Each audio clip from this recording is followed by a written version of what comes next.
ত্রয়োদশ জাতীয় সংসদ নির্বাচনে বিদ্রোহী প্রার্থীদের নিয়ে বিপাকে পড়েছে বিএনপি। দলীয় মনোনয়ন না পেয়ে বা বহিষ্কার হয়ে বেশ কয়েকজন নেতা স্বতন্ত্র প্রার্থী হিসেবে নির্বাচনে প্রতিদ্বন্দ্বিতা করছেন। এর পাশাপাশি জোটগত সমঝোতার মাধ্যমে মিত্রদের জন্য ছেড়ে দেওয়া আসনেও বিএনপির নেতারা বিদ্রোহী প্রার্থী হওয়ায় পরিস্থিতি আরও জটিল হয়ে উঠেছে। রাজনৈতিক পর্যবেক্ষকদের মতে এসব আসনে বিএনপি ও জোট প্রার্থীরা শক্ত চ্যালেঞ্জের মুখে পড়তে পারেন। বিদ্রোহী প্রার্থীদের কারণে স্থানীয় নেতাকর্মীদের মধ্যেও দেখা দিয়েছে বিভক্তি। তবে দলের চেয়ারম্যান তারেক রহমানের নির্বাচনী সফরের আগেই এসব বিষয়ে সমাধান আসবে বলে আশা করছেন বিএনপি ও জোটের শীর্ষ নেতারা। কিউব হোল্ডিংসের গল্পে সেই রেখাটি আঁকা হয়েছিল আজ থেকে 1 যুগ আগে। নকশাই আমাদের ভাষা। Cube holdings limited.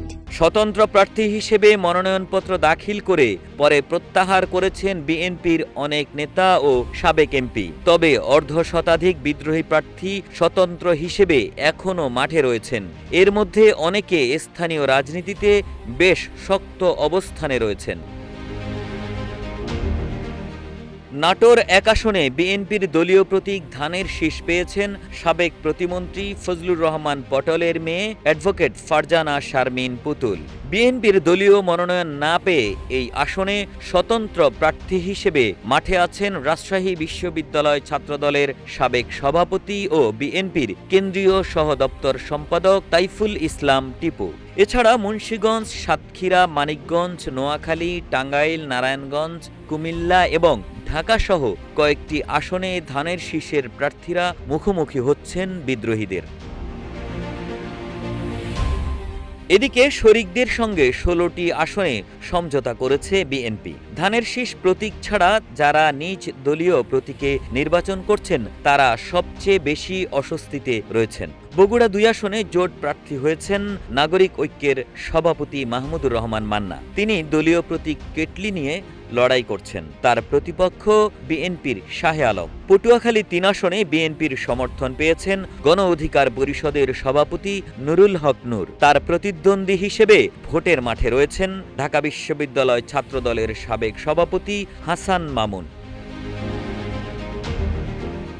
ব্রাহ্মণবাড়িয়া 2 আসনে জমিয়তে ওলামায়ে ইসলাম বাংলাদেশের মুফতি জুনায়েদ আল হাবিবকে সমর্থন দিয়েছে বিএনপি। জুনায়েদ আল হাবিবকে টক্কর দিতে হবে বিএনপির বহিষ্কৃত নেত্রী সাবেক এমপি ব্যারিস্টার রুমিন ফারহানাকে।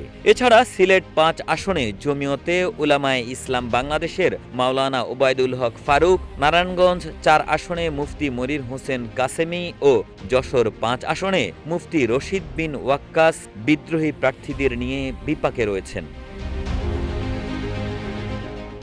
এদিকে ঢাকা 12 আসনে বিএনপির মনোনয়ন পেয়েছেন বাংলাদেশের বিপ্লবী ওয়ার্কার্স পার্টির সাধারণ সম্পাদক সাইফুল হক। এই আসনে স্বতন্ত্র প্রার্থী হিসেবে মাঠে রয়েছেন বিএনপি থেকে বহিষ্কৃত যুবদলের সাবেক সভাপতি সাইফুল আলম নীরব। নীরবের সমর্থকরাও মাঠ ছাড়তে নারাজ। ঝিনাইদহ 4 আসন থেকে বিএনপির মনোনয়ন পেতে গণ অধিকার পরিষদের সাধারণ সম্পাদকের পদ ছেড়েছেন রাশেদ খান। দলে যোগদান করেই ধানের শীষের সমর্থন পেয়েছেন তিনি। এখানে স্বেচ্ছাসেবক দলের কেন্দ্রীয় সিনিয়র যুগ্ম সাধারণ সম্পাদক ও ঢাকা বিশ্ববিদ্যালয় ছাত্রদলের সাবেক সাধারণ সম্পাদক সাইফুল ইসলাম ফিরোজ স্বতন্ত্র প্রার্থী হিসেবে কাজ করছেন। জোট নেতারা জানান, আসন ছাড় দিতে বিএনপির তৃণমূলকে ইতোমধ্যে নির্দেশনা দেওয়া হয়েছে। মিত্র দলগুলোর বেশিরভাগ প্রার্থী মনে করেন কেন্দ্রীয়ভাবে বিএনপি আরও কঠোর নির্দেশনা না দিলে মাঠ পর্যায়ের নেতাকর্মীদের পূর্ণ সহযোগিতা পাওয়া কঠিন হবে। একে আজাদ, রূপালী বাংলাদেশ।